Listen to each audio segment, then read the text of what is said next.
Colegas vereadores, quem nos acompanha, eu também quero fazer uma saudação especial, meu querido amigo Coronel Fortes, que alegria lhe receber aqui. Sejam os dois muito bem-vindos.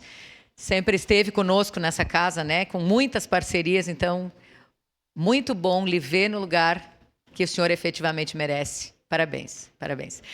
Vamos lá. Bom, eu queria falar sobre declarar meu voto. Obviamente, declaro o voto favorável, inclusive com essa solicitação também do nosso líder de governo, e acho que está muito claro aqui, né, o que acontece. Obviamente, a oposição tem o seu papel e nós, da situação e da base, também temos o nosso. Eu, claramente, em relação a esse projeto especificamente, né, a todo esse trabalho das PPPs, eu tenho a alegria, o ano passado, como presidente dessa casa, eu estive junto com o nosso prefeito e com mais a equipe também das parcerias estratégicas, né, em Belo Horizonte, e a gente viu efetivamente como estava funcionando. Então, realmente uma grande referência para o país, e temos certeza que nós também seremos, né, já somos referência hoje Caxias nesse sentido e seremos.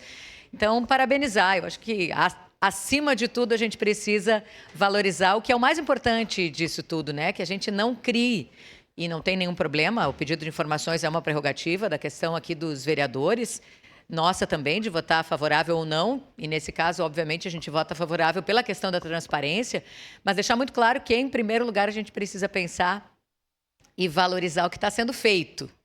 E, sem dúvida nenhuma, a questão das PPPs vem para resolver um problema que é histórico e será, sim, uma referência com o apoio, inclusive, dessa Casa Legislativa. O meu voto é favorável.